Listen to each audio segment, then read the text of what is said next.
As a chef, there are only two very important people in the 17th century, the gardener and the blacksmith. Without the blacksmith, I couldn't cook. Without the gardener, I would have no food. Today's show, I'm celebrating the kitchen garden of William Penn. So for the main course, I'm preparing flounder that is stuffed with summer squash and sorrel, my favorite out of all the herbs in the garden. You're gonna serve some cornmeal fried okra and some sweet potatoes along with it. Additionally, we've got a spectacular dessert in mind that uses lavender and chocolate. I am so excited to be back in Pennsbury Manor for an unbelievable taste of history.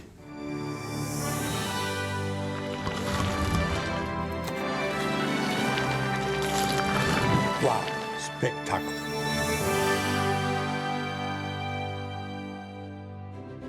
A taste of history is made possible by Sandals Resorts, the luxury included vacation.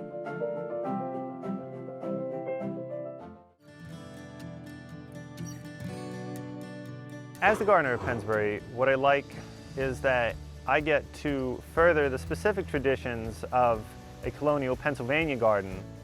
Chef Dave. Dave, it's my pleasure to meet you. It's such a spectacular garden you got here, and the amount of research you put into it and the studies you've done with it, you ought to be really complimented. We're standing here in front of lavender that Thomas Jefferson fell in love with during his travels to the south of France. And once you start cooking with lavender, there is no substitute. Right, and the tea from it reputedly gives you a sense of rest and is known to calm you and help put you to sleep. Opposite of our lemon balm, which has totally the opposite effect. Well, that's why we drink lemon balm in the morning. Right. And chamomile or lavender at night. Makes sense. Exactly.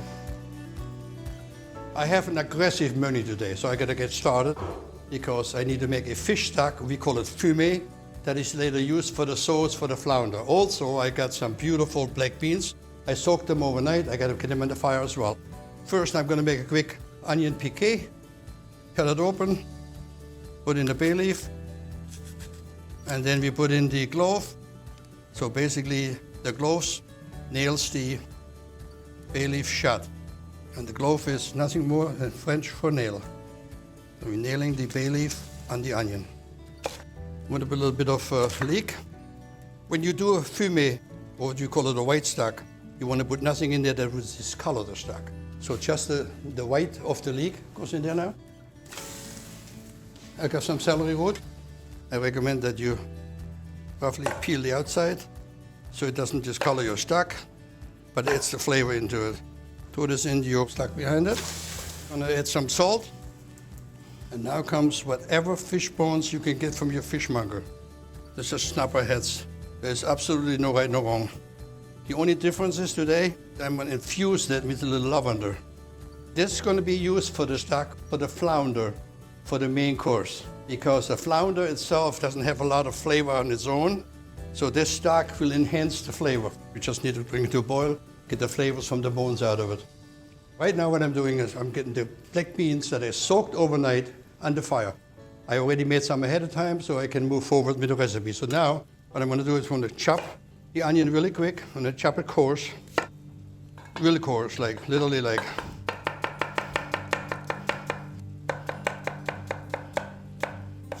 The onions is for the black beans. They're going to go with a little oil in a duchy that is hot behind me.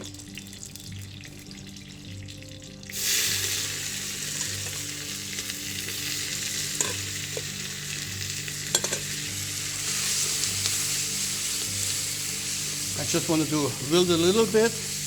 You can give a little color to it. It adds to the flavor of the beans.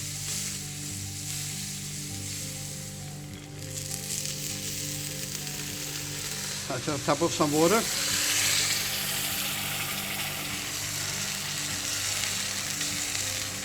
But what I've done is I've got a little vegetable base that I made. It's just vegetable reduced down that I add into it right now. So it's just vegetable that gets cooked down and pureed. So the fish stock, which is cooking behind me, will get an infusion of lavender. And lavender was a very prominent herb in the 18th century because people used it for many reasons. What I do, I have a little sachet. And the little sachet I'm going to put into this fish stock just to give it a flavor, but not too strong. Otherwise it will taste like you put cologne into your soup.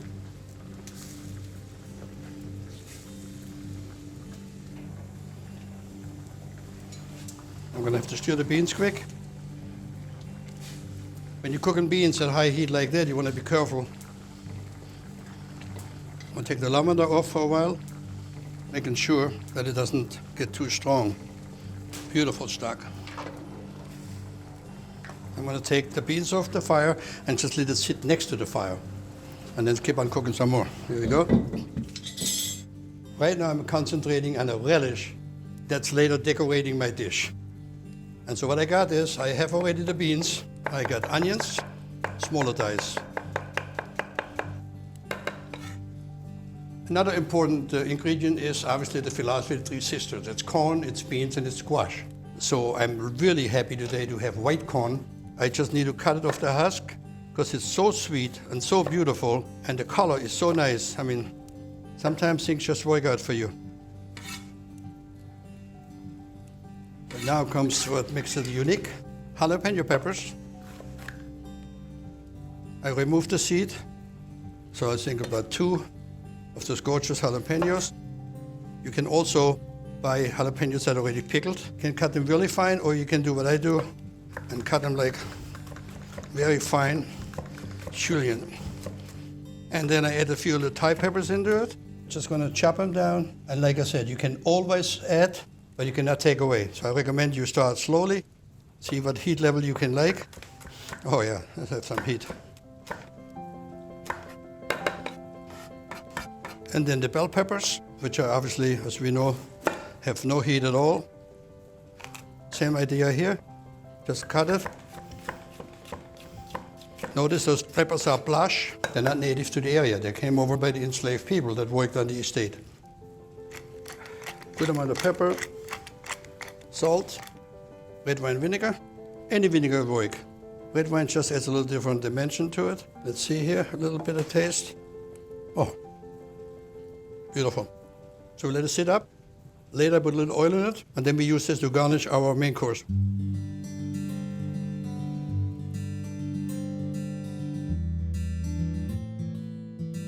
In the 17th century, gardening was much more than a hobby. For many of the colony's earliest settlers, the garden would be their sole source of vegetables, fruits, and herbs. In the year 1682, an English nobleman by the name of William Penn arrived in the American colonies. Shortly upon his arrival, Penn obtained land in what is now known as Pennsylvania. The following year, construction would begin on Pennsbury Manor and its renowned gardens. A man of William Penn's stature would have been expected to have a knowledge of plants, a curiosity in plants, and he simply would have needed more herbs, more flowers, more medicine. The gardens of noblemen at the time performed multiple functions. In a pragmatic sense, they would grow essential crops, while in style and design, it was vital that the gardens demonstrate a certain level of expertise within their social circle. In a way, the kitchen garden was meant to show off, but it wasn't meant to show off aesthetically. A kitchen garden was meant to show off that I am an informed farmer, I am an informed estate owner, I know what ought to grow. It just simply wasn't an aesthetic bragging point in a way that estate gardens would later become. In the early 1600s, North America was an untamed wilderness. There were no New World gardening guides or almanacs for advice. Through great experimentation and assistance from the local natives, European methods gradually adapted to cultivate a new land that was an ocean away. There would have been European foods that they worked on finding the most appropriate cultivars that could survive in the harsher climate here. And probably the most well-known example is corn or maize. Wheat simply does not grow very well in a climate with a humid summer. It makes harvest extremely difficult because you want dry conditions for harvest. And corn would have quickly started to assume a role as a staple crop that was unknown in Europe at the time and is still to some extent unknown there today. No refrigeration meant that the crops that had successfully grown needed preservation. Techniques such as waxing, salt curing, and pickling were common practices. Pickling was probably the single best way of preserving a vegetable for the harsh seasons ahead. The acids would prevent a lot of microbial growth and things could theoretically last for months. The many precautions taken to ensure the health of an individual of big ambitions like William Penn is a testament to the quality of the garden that was maintained at his estate. There's an herb over there that is very close to my heart. That is sorrel. Sorrel, yeah. That we cook with in France, and it has the most unbelievable flavor, as you well know. It is one of the few things growing in March, and this would have been a very welcome sight for colonists at the end of the winter because they would have been so deprived of vitamin C. And so eating sorrel was one of the ways you would have warded off the potential of scurvy, which was a big deal back then. Beautiful. So now I'm getting ready for the main course. A little bit complicated because first I'm gonna have to blanch the sorrel. As a kid, I used to have to pick it for my grandfather. A lot of work. It grows on ravines and little rivers, and it has a very beautiful flavor to it. It's called Sauerambur in German. And it's beautiful. So what I'm gonna do right now, I got a spider on the fire, put a little oil on the spider, a little bit of shallot, and blanch some of the sorrel.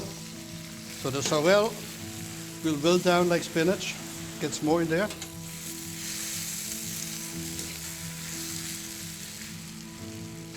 Let it wilt down, salt, pepper, some flowers right from the garden.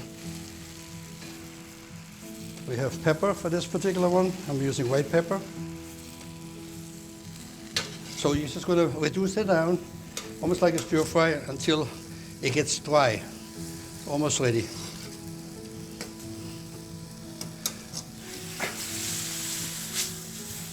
Dry enough. Want to make sure it's perfect. Oh gosh.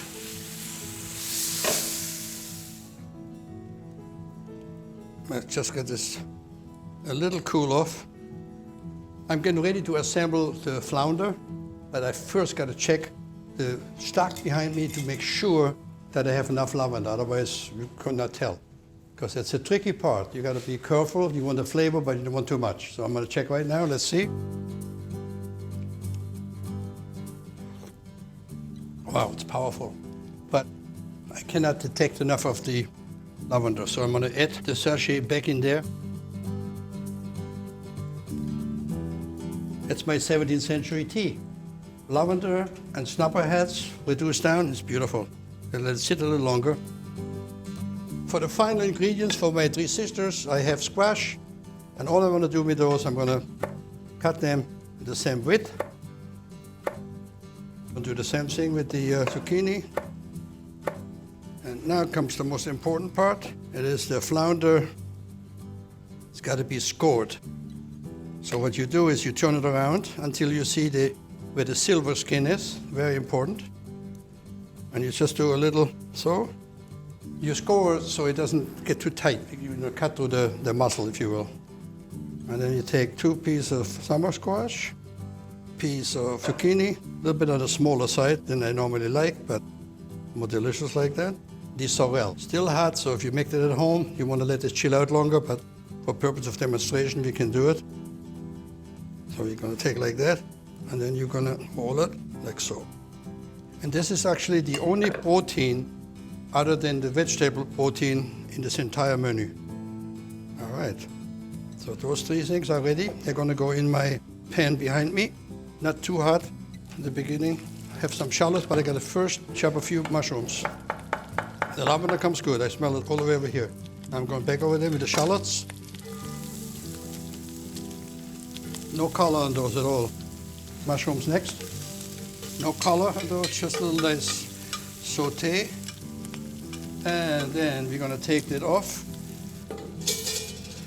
And we're going to check one more time our fish stock. Oh, perfect. But now I got to take it out. Otherwise you think you're eating a tea. Now comes my 3 roulades.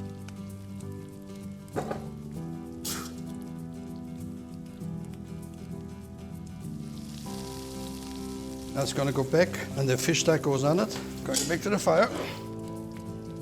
All right. Now comes the beautiful stock. And then we let it sit right next to the fire.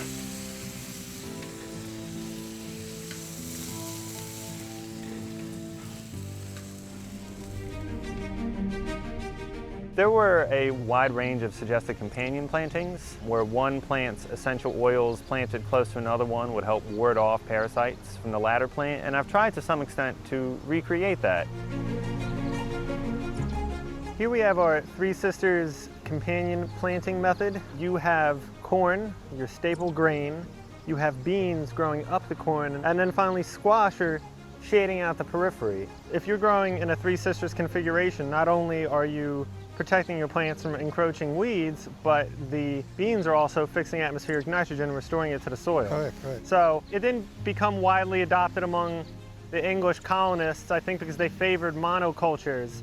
I mean, the problem is you can't run a tractor through and just plant the same seed in row after row. It takes a little bit more work, but I think the reward is worth it. These are all staple crops in Africa, and I thought it would be a good homage to the enslaved African people here at Pennsbury. The three companion plants specifically are gourds, which do the vining, and here's a nice ripe gourd. The legume is a hyacinth bean, which is grown ornamentally all over, and they are used in sauces and curries around the world.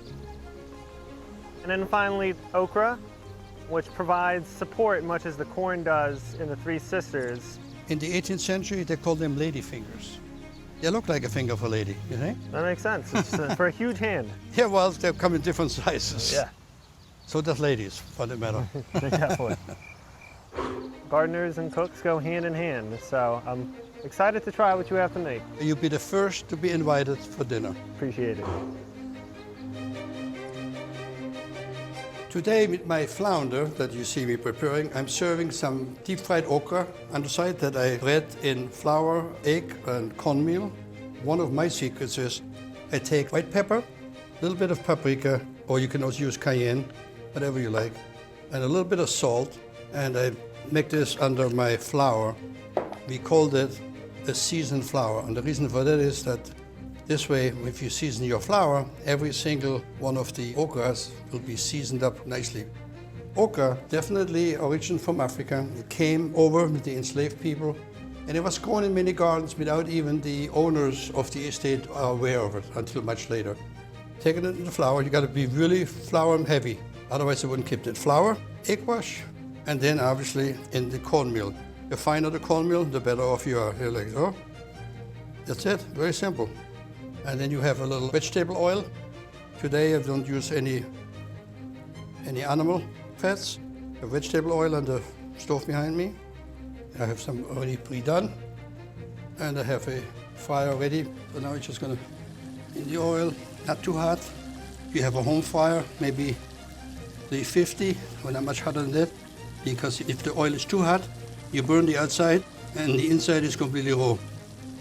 So you just let them cook until they're golden brown.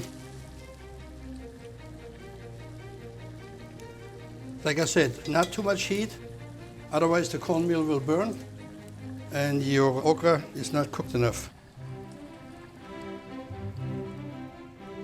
Now I'm gonna do my, what I call smashed sweet potato. The reason it's smashed because I leave the skin on them, because the nutrients are under the skin, just like that. And all I'm adding, nutmeg, ginger. I use white pepper for that, and a little bit of salt, not too much. And then I have some beautiful walnuts. You can chop them, you can do whatever, but I like them just like so. Cream, or skim milk, or nothing, whatever you prefer. And then you will just smash it really good. I'm sure if William Penn would be here today, I'd have a full-time job, I guarantee you. You saw I put very little cream in there, almost none. Almost none. Parsley on top. And a few more walnuts. Already. So this is our first accompaniment. Next, I'm getting my okra. And then I'm gonna finish my relish, which is going to be re-seasoned. And then I'm plating out la pièce de résistance. So I told you the relish will have to sit for a while. Got some parsley here. And then it's just a little bit of oil. More than you want to get a sheen to it, then that you want to add a lot of oil to it. Look at that. Isn't that beautiful? Wow. So we have black beans that we cooked. We have white corn. We have Thai peppers. We have sweet peppers. We have jalapeno peppers, onions. Just beautiful. A little bit of vinegar, just a little bit of oil. And now we're going to plate it up.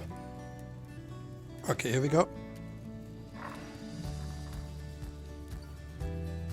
gotta bring the pot up here. Oh, golly. So I'm gonna take this up to the landing. Beautiful flounder.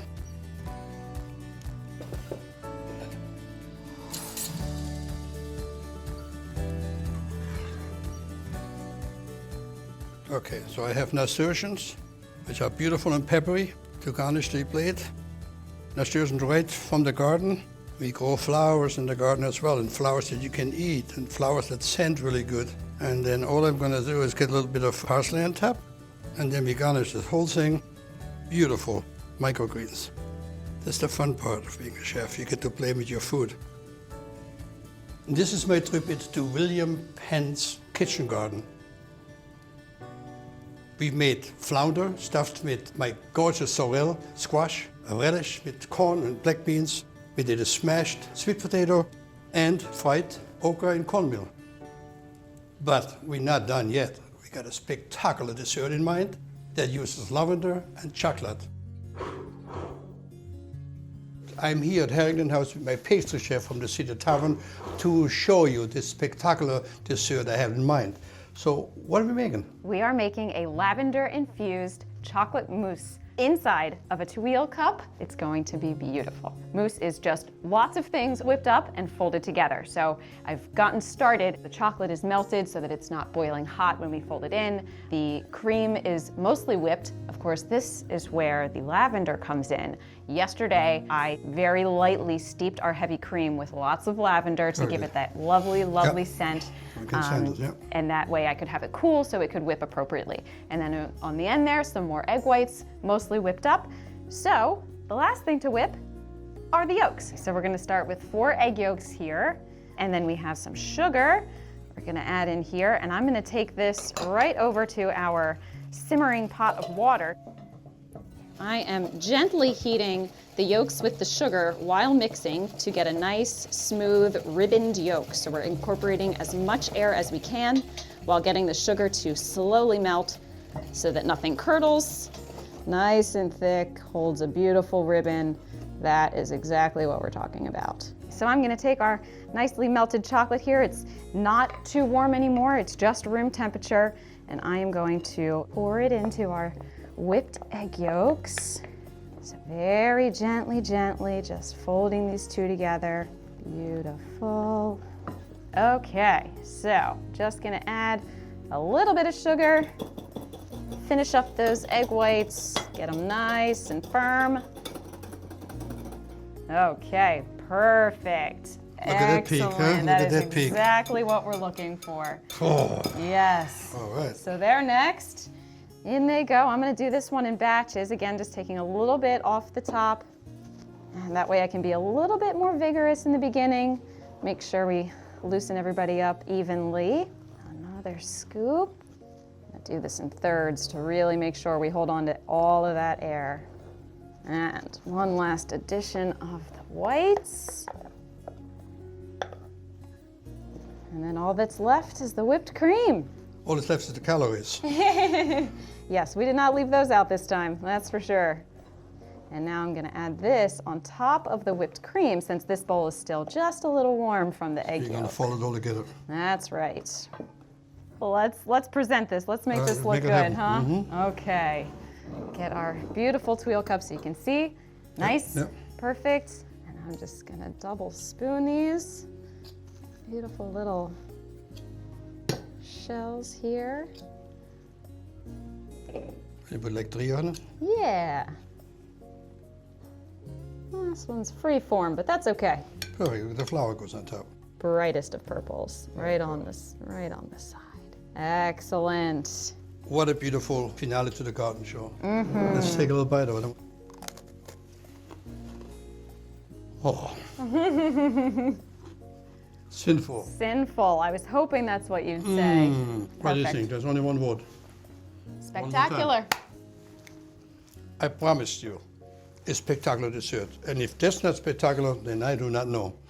All that for a taste of history.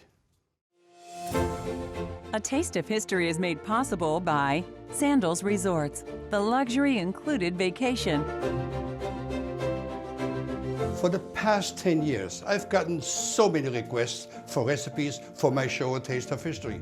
Well, now you can find my favorite recipes in the Taste of History cookbook.